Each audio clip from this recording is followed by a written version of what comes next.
दया काका, एक बाबा म्हणून तुम्ही सगळं केलंय त्याच्यासाठी. बरं वाटतंय? आणि तुम्हाला खरं सांगू, प्रत्येक माणूस आपलं नशीब घेऊन जन्माला येतं आणि पालक म्हणून तुमच्या हातात जेवढं होतं तेवढं सगळं तुम्ही केलंय. इनफॅक्ट आपण सगळ्यांनी केलं, आपण कुठेच कमी पडलो नाही होत. तू म्हणतेस ते सगळं बरोबर आहे ग कौशिकी, मग पण त्याच्या अशा विचित्र वागण्याचा सगळ्या घराला त्रास होतोय अगं, अगदी त्याच्या आईला सुद्धा. पत्नी त्याच्या सगळ्या चुका पोटात घालते, पण त्रास तिच्या डोळ्यात दिसतो अगदी स्पष्ट.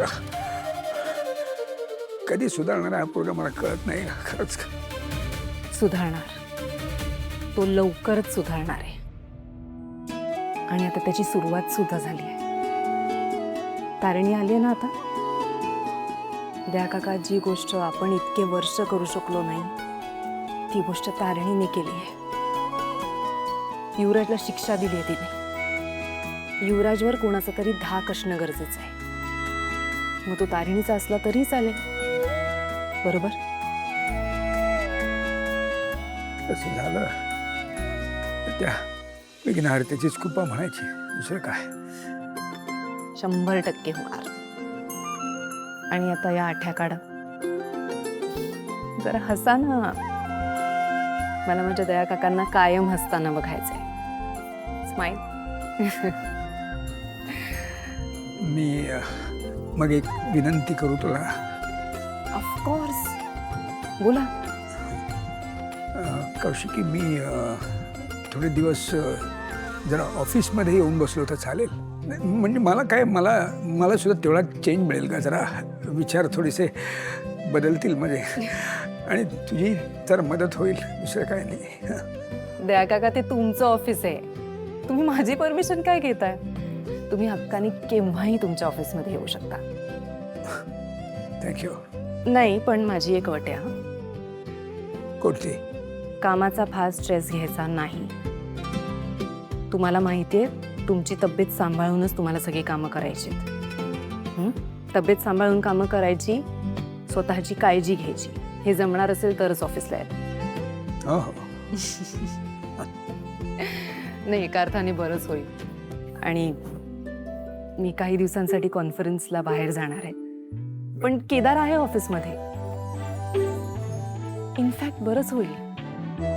तुम्हाला आणि केदारला थोडासा वेळ मिळेल एकमेकांबरोबर ना. So that sounds like a super plan. बरं, मी ऑफिसला जाते, माझी एक मीटिंग आहे. तुम्ही नंतर आरामात जॉईन करा. हो हो, आरामात या. आलं चालेल.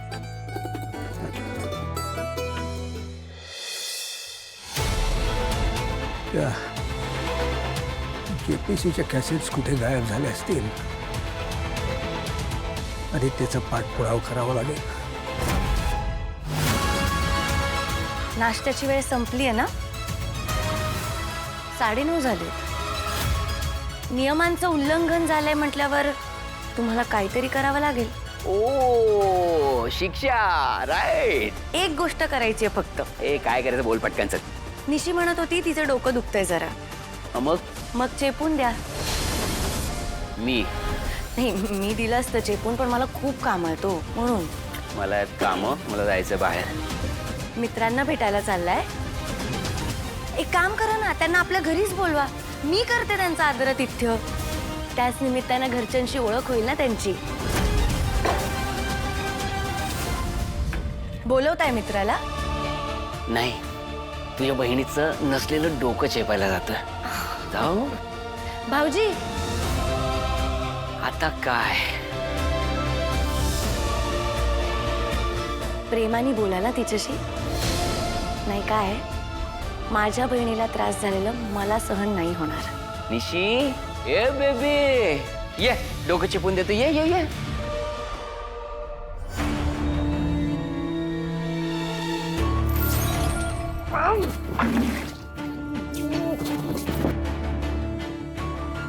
गुलाबमुळे प्रत्येक वेळी मी अडकतो. तारिणी या गुलाबच्या नावाने सतत ब्लॅकमेल करत राहणार मला. यार, काय करू? युवराज, युवराज, अरे काय करतोयस तू? थांब. काय करतोयस? स्वतःला त्रास करून घेऊन काय होणार आहे? काय करू मग? ती तारिणी माझ्यासमोर आली ना की तिच्या डोळ्यांमध्ये ना मला माझी लायकी दिसते. आजपर्यंत जो इन्सल्ट केलाय ना तो सगळा तिच्या डोळ्यांमध्ये दिसतो. म्हणून असं वाटतं ना डोळे असं फोडून टाकतो, नाही तर बाहेर काढून टाकतो तिचे डोळे. कळा तर पण मारून टाकू का, नाही तर विषय संपून जाईल ना तिचा. हो, मग का परत आलास? बेलसरेंकडे गेला होतास ना आणि अट ठेवली होतीस तिने माफी मागितल्याशिवाय घरी परत येणार नाही म्हणून. मग तिने माफी मागितल्याशिवाय तू घरी परत का आलास? तूच विचार. तुझ्यासाठी आलो मी, तुझ्यासाठी. तू आली होतीस ना तिकडे मला बोलवायला, चल युवराज घरी चल, आपलं घर आहे. तुझ्यासाठी आलो.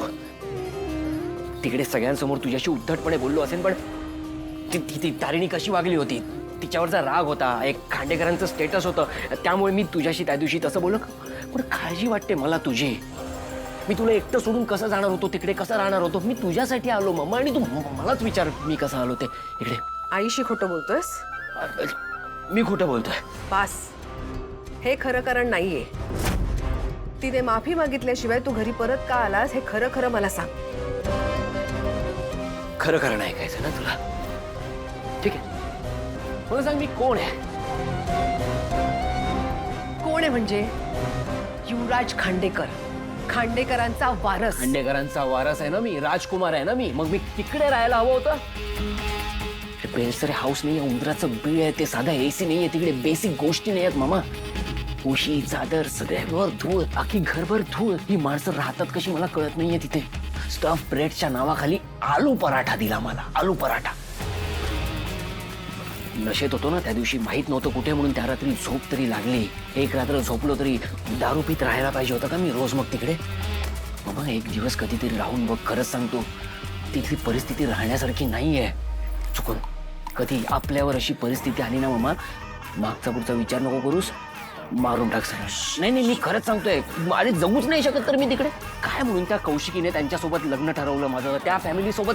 त्यांचा स्टेटस तरी आहे का, लायकी आहे का त्यांची आपल्यासोबत राहण्याची? एवढं सगळं ऐकल्यानंतर सांग, खरंच वाटतंय तुला तुझा मुलगा तिकडे राहू शकला असता मामा? म्हणून आलो ना परत. तेच तर, आपण काय करू शकतो? तू तुझं आयुष्य कोणाबरोबर घालवायचं हे कौशिकी ठरवणार. तू काय खायचं, कधीच उपायचं हे सगळं तारिणी ठरवणार. आणि म्हणे या घराचे मालक आपण फक्त यांचे आदेश पाळायचे बस. ही गोष्ट आपल्या दोघांच्या लक्षात येते फक्त. बाकीच्यांचं काय चाललंय, उगवत्या सूर्याला नमस्कार बस. तुझा नवरा आणि कौशिकी अंधभक्त झाले त्या तारिणीचे. आपण दोघं काय करणार आहोत मामा? आपण दोघंच आहोत फक्त आता. करू, काहीतरी करू. तू तुझ्या आईला त्या तारिणीपेक्षा कमी लेखू नकोस.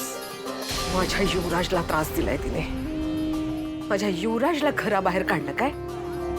आता मी असं काहीतरी करेन की ती स्वतःच या घरातून बाहेर निघून जाईल. याच गोष्टीची तर वाट बघतो ना मामा.